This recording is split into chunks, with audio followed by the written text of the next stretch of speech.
तो हेलो मेरे प्यारे दोस्तों, द इटर्नल स्वॉर्ड एम्पायर की लेटेस्ट एपिसोड शुरू होता है और हमें रेड मून सिटी की सिटी मेंशन के सामने दिखाया जाता है, जहाँ पे जो सिटी लॉर्ड होता है वो बुलिन नाम की एक पर्सन से कहता है तुम उस ओल्ड पर्सन के सामने अपने बिहेवियर को जरा संभाल कर रखना, क्योंकि शायद से उन्हें गुस्सा आ जाए तो मैं रेड मून सिटी की सिटी लॉर्ड होने की नाते भी मैं तुम्हें सेव ना कर पाऊँ। पर तभी ज्यादा टाइम बीता नहीं था, वहीं पे हम रेड मून सिटी मेंशन की एक घोड़ा गाड़ी को आते हुए देखते हैं, जिसके अंदर वही ओल्ड पर्सन था। ये पर्सन कौन है ये तो हमें आगे पता चल ही जाएगा। इसके आगे वो सीधा जाकर रुकता है सिटी लॉर्ड के सामने। सिटी लॉर्ड के साथ साथ वो पर्सन आकर उन्हें ग्रीट करने लगते हैं। इस घोड़ा गाड़ी के अंदर से दो पर्सन निकलते हैं, जो कि इनमें से एक था ग्रैंडफादर जोंग और जोंग क्यानजू, जिनसे कि हमारा यूनजी पहले से ही मिल चुका है और हम इन्हें जानते हैं। ग्रैंडफादर जोंग कहता है वैसे भी सिटी लॉर्ड जेन एन तुम्हें इतना ज्यादा पोलाइटली बिहेव करने की जरूरत नहीं है। मैं यहाँ पे रेड मून सिटी किसी जरूरी वजह से नहीं आया, मैं तो बस यहाँ पे अपनी ग्रैंड डॉटर के साथ एक जर्नी पे निकाला हुआ था। मैं तुम्हारी सिटी मेंशन के अंदर बस थोड़ी देर तक आराम ही करना चाहता हूँ। पर तभी जो बेलिन होती है वो आगे आते हुए कहता है मास्टर, मैं इस सिटी की नंबर 1 गैंग का लीडर हूँ और मैं आपको ग्रीट करता हूँ। पर इसकी ऐसी बातों से तो ग्रैंडफादर जोंग ज्यादा खुश नहीं होता।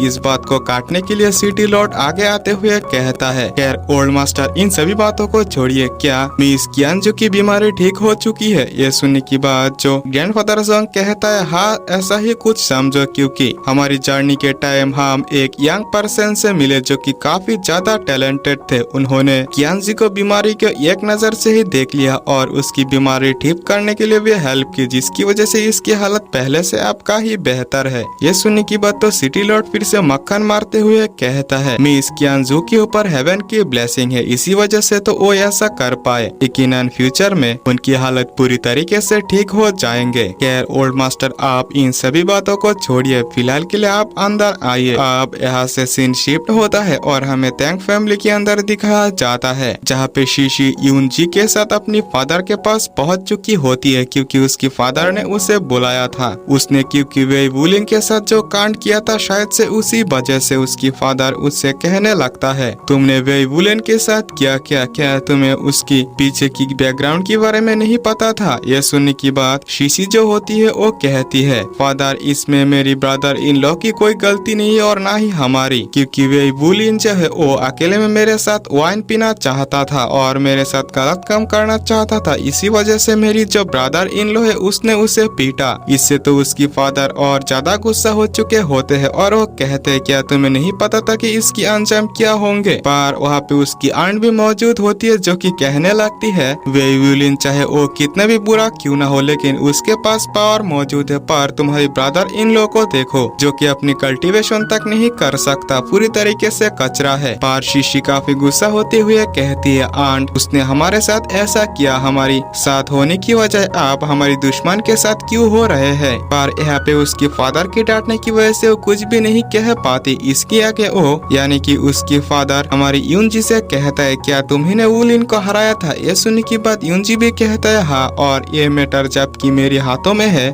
यानी कि मैंने शुरू किया है तो मैं ही खत्म करूंगा। तुम्हें इसमें यानी कि टैंग फैमिली को घुसने की जरूरत नहीं है और ना ही टैंग फैमिली को इससे कोई नुकसान पहुंचेगा। और काफी आकार के साथ हमारी यूनजी वहाँ से चला गया होता है। इसके आगे पेट्रिया चैंग अपनी बेटी से कहता है यानी शीशी से, कुछ दिनों तक तुम टैंग फैमिली से बाहर नहीं जाओगे, अगर बाहर गए तो तुम्हारी टांग तोड़ दिए जाएंगे। अब यहाँ से सीन शिफ्ट होता है और हमें एकेडमी के अंदर दिखाया जाता है, जहाँ पे कि यूनजी भी पहुंच चुका था। असल में यहाँ पे एकेडमी की एक इंचार्ज आया हुआ था यूनजी को पनिश करने के लिए। यूनजी को सामने देखते ही वो कहने लगता है यूनजी जरा रुको। इसी के साथ वहाँ पे वेटियान भी मौजूद होता है, जो कि कहता है असल में इंचार्ज एकेडमी की रूल्स फॉलो नहीं करता, जब चाहे वो एकेडमी के अंदर आता है और जाता है, जो कि रूल्स के पूरी तरीके से खिलाफ है। ये सुनने की बात वो जो इंचार्ज होता है वो कहता है ये तो रूल्स के खिलाफ है, क्या तुम इसकी सजा भुगतने के लिए तैयार हो? यूनजी भी इसमें तैयार होता है और कहता है अगर मुझे इसमें पनिश किया जाए तो मुझे ये आजादी तो मिल ही सकता है कि मैं जब कभी एकेडमी से बाहर आ जा सकूं। ये सुनने की बात वो इंचार्ज भी इसमें एग्री हो गए होते हैं। अब यहाँ से हमें उन सभी को दो पपेट्स के सामने दिखाया जाता है, जो कि काफी ज्यादा पावरफुल है। सजा के तौर पर पर यहाँ पे उन यूनची को उन पपेट्स की सामना करना था। असल में इन पपेट्स को डिस्ट्रॉय करना काफी ज्यादा मुश्किल है। वेतियन पूछता है मास्टर इन पपेट्स की रियल कल्टीवेशन कहाँ तक है। वो इंचार्ज कहता है इन पपेट्स की असली जो पावर है वो 2 स्टार ग्रैंड मार्शल मास्टर के बराबर है, जो कि यूनची को मारने के लिए काफी है। अब यहाँ से सीन शिफ्ट होता है और हमें यूनची को दिखाया जाता है, जो कि मन ही मन कहता है मैं इन सभी चीजों के तंग आ चुका हूँ, मुझे अपने आप को साबित करना ही होगा ताकि एक कीड़े मकोड़े दूसरे टाइम मुझे परेशान करने के लिए यहाँ पे ना आए। और वो उन पपेट्स से फाइट करने के लिए रेडी हो गए होते हैं, जहाँ पे वो पपेट्स भी तुरंत एक्टिवेट होते हुए उसके ऊपर अटैक करता है। पर यूनची जो होता है वो काफी फास्ट तरीके से उन पपेट्स के ऊपर अटैक करता है और उन पपेट्स की जो कोर होता है उसे डिस्ट्रॉय करने की कोशिश करता है। असल में इन पपेट्स की जो वीक पॉइंट था वो यहाँ पे एक एनर्जी स्टोन था जिसे यूनची को डिस्ट्रॉय करना था। इस पावरफुल अटैक के बाद उन पपेट्स की जो वेपन था वो काफी दूर चला गया था, मानो कि यूनची